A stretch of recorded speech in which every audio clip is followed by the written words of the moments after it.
Hello, hello, my friends. AmyR here with Prairie Paper and Ink. Welcome back to my face and my card making space. And a couple of cards using some Altenew products, specifically their Cherry Blossom branch wafer die set, which is fabulous.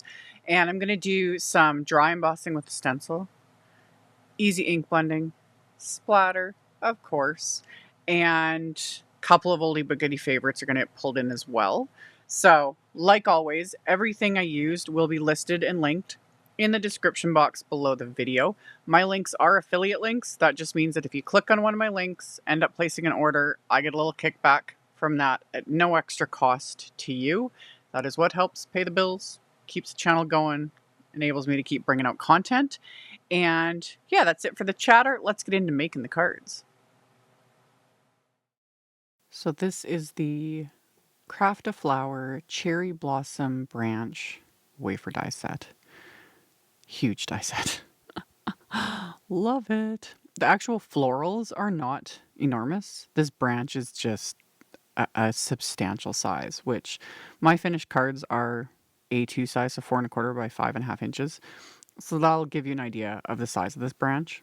And I love it. I love it. So I die cut this layer from milk chocolate Altenew cardstock. And right now I'm blending the same color ink. And I've mentioned this in other videos. When you are blending any ink onto color cardstock, it's always going to look darker than you would think. Because while the ink is wet, it just appears that way. And if you are using the same color ink as the cardstock, let it dry. If you're looking for a certain, if you're going for a certain amount of depth or dimension, I was only applying it just to kind of give me a little bit of visual. Plus, it just makes the next color blend. Did I really need to do it? Maybe not, but it's also habit. So I started with the milk chocolate ink and just a Altenew blending brush. And then I'm going with Espresso, which is darker. These will still soften and dry back. It's another one of those things where I say if you're aiming for a specific look or a specific amount of depth and dimension, take a scrap of whatever color cardstock you're going to use and add whatever colors of ink you want to add to it, and then let it fully dry, because it will change significantly as the inks dry back. And this applies to most water-based like stamping inks. If you're using like other types of inks, even then, I would still say if you're just aiming for a specific look, test it on a scrap of the whatever color cardstock and then go from there. And another thing you can always do is skip the color cardstock and use just white cardstock. The only difference is you just have to do a little bit more ink blending, because you don't have that color base to go on. So that's why I switch back and forth. It kind of just depends on my mood. That green cardstock was olive cardstock, and I had done the same thing. I added the olive and the moss colors of ink, moss being darker, and then set those aside. And then for all my little blooms, I used Frosty pink cardstock, and everything I was sticking to my big Altenew grip mat, and then blending on the inks. So again, with these, I started with the Frosty pink, which if I let that just sit and fully dry, it would look like I did nothing. But I started with that, and then I'm going to blend in the next shade, which is Coral Berry, which is quite a bit darker. So I don't know. For me, I kind of just have it in my head that everything blends better when I have that first layer of ink, even though it's somewhat redundant. But it's also one of those things where I just kind of enjoy the process. I kind of zone out when I'm doing stuff like this, and we just go, So I blended on the Coral Berry, and it gives it that depth. And then I used velvet ink on the little, a couple little pieces and these little stamen pieces, just to add that extra depth, because the little flower centers, which I'll get to, I die cut from the same color, like velvet cardstock. So to assemble this, super easy. Just like all of Altenew's other die sets, there's the layering guide, like in the packaging. And yeah, it's also got the florals have the keyhole system. With the branch, it's pretty obvious. You just layer this piece on top of the other, and then the leaves peek out. And it's just fun. And if you had other floral wafer dyes, you could use those too. You could mix it up, have fun with it. Why not? So I adhere those together. And then for the actual flowers, the keyhole system, which Altenew has with a lot of their die sets, and just little shapes die cut into them. And depending on the set or the die itself, sometimes it will also have numbers debossed into it to make it super easy. Again, there's the layering guide. I've started to notice, I don't think it might be this set. I forget. You guys, I have so much content I filmed and everything's just blurring. But I didn't notice it at first, but there was little dots because the die cuts were too small to have numbers, but it was little dots. And I didn't even notice it till I was like done. And I was like, oh, like 1 dot for the first layer, 2 dots for the second layer. I was like, smart. Again, all the people that create these products and design everything, brilliant. The less thinking I have to do, the better. So you just follow the little keyhole system, plus the dies themselves. In the set, when I opened it up there at the beginning, it shows like they're already clustered together into one wafer die. So that makes it a little easier too, because it's like, oh, I just die cut this piece and it's all the layers for this one flower, Things like that. It just makes life a little bit easier. With these two, I got ahead of myself and I adhered the flower centers and I forgot the little stamens. I'll remember in a minute. So not a big deal. I'll be able to just peel off the centers and adhere the proper parts. So the other thing that Altenew does with layering sets like this, if there are multiples like this, there's, multiple different shapes of flowers, the little keyholes are different. Like they're different shapes. Some are an actual little keyhole. This one's a little triangle.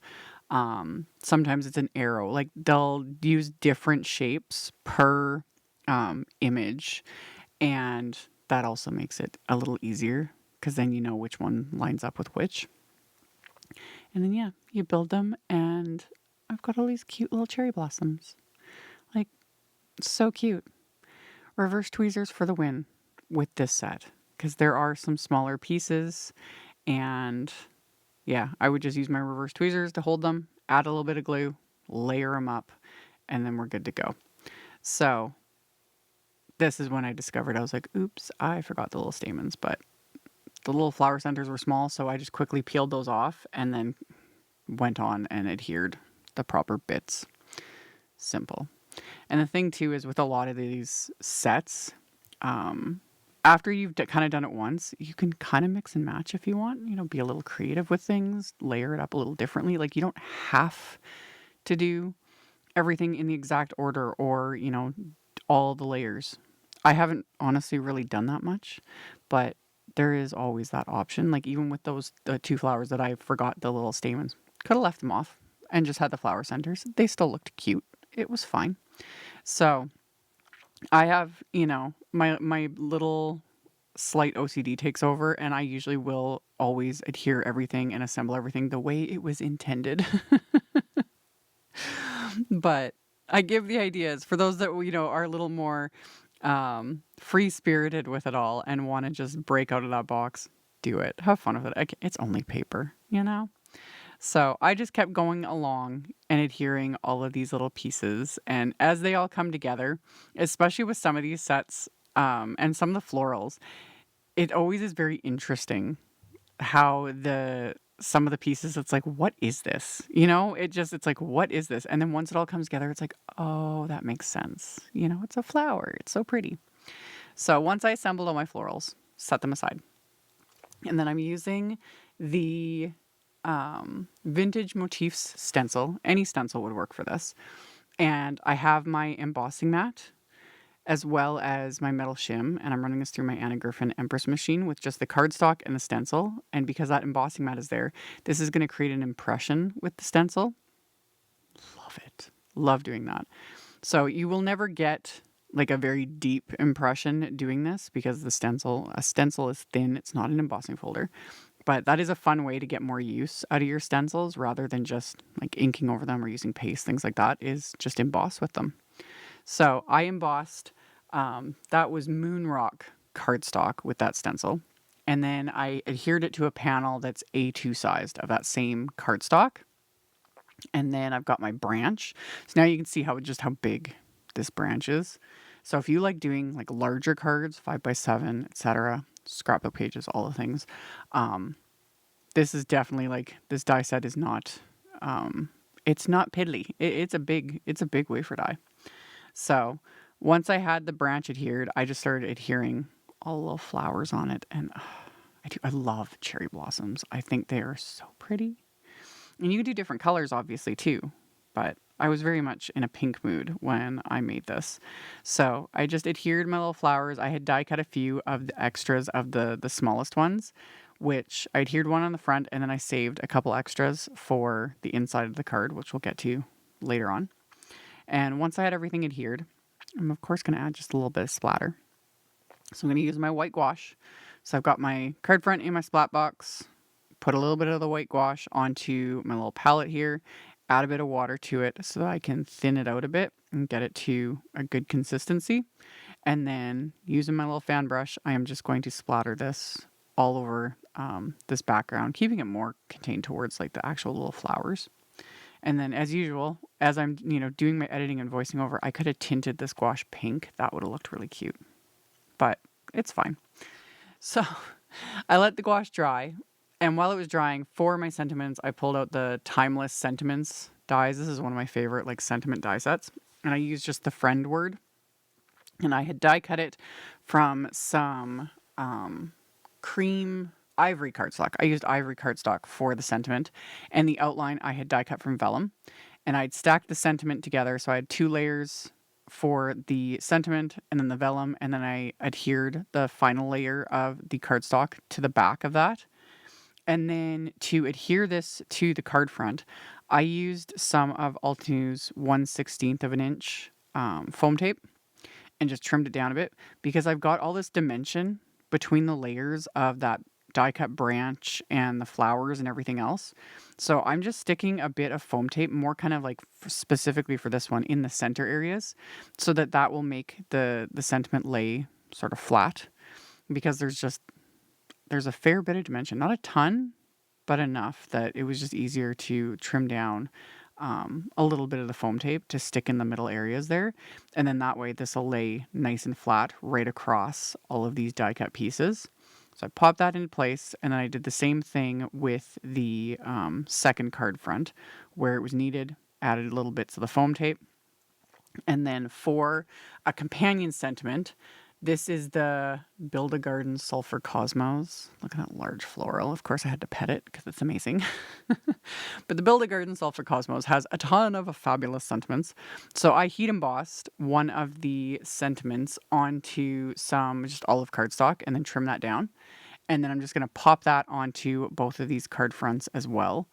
So once I get that popped into place, the one I popped up with foam tape, this one, because of just the way all the die cuts were, I just trimmed scraps of that same cardstock and just adhered a couple layers on each end. Again, it just helps kind of even everything out so that this lays flat across the card front.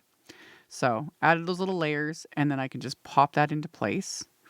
And then my card bases are going to be top folding A2 white note cards, so 5.5 by 4.25 inches. And I stuck the card base to my grip mat. I'm using that stencil again, and I'm using a lighter shade of gray ink. This is evening gray ink, and I'm using a really light hand with the blending brush and just really lightly blending just over like the corner area there and letting it fade out just to bring that pattern from the embossed cardstock on the front to the inside. So I'm going to do that on the insides of both of these card bases. And then I'm going to put these just into my stamp wheel. And I can stamp the larger sentiment from that Sulfur Cosmos stamp set. So I've got that pattern just lightly stenciled there. And then the sentiment, I'm going to line that up. And this is where I'm going to add the extra little cherry blossoms that I die cut, because there's a die in that set that die cuts like the 3 just little individual blooms. So I'm going to add those, and I'll just show that at the end. But for the larger sentiment, I'm inking that up with the milk chocolate ink that I used at the beginning. So line that up, ink up the stamp that on the inside, And then I'm going to adhere those little flowers, and I'd also die cut scraps of the green cardstock with the branch part of the die that has the leaves, and just die cut a leaf, and I'll show that when I open the cards at the end. And then as my final bit of embellishment, I'm using the coral pearl dots and the blush pearl dots, because both shades of pink of these pearl dots went really well with the way the flowers turned out once the ink was dry. So these are all self-adhesive, so I just picked them up with my my little perfect picker here and just kind of sprinkled these throughout. You know, usually I do like, you know, odd numbers, triangle formation, things like that. But with this, I just kind of sprinkled them throughout these little cherry blossom die cuts, because why not? Why not? Go big or go home. So I just kept doing it till I was happy with it, really. And once I was happy with it, these cards were complete. So we've got the cherry blossoms and some splatter and an embossed background. And then on the inside, bring in that pattern, the brown from the branch on the sentiment, those two little cherry blossoms, a little leaf die cut, and that's it.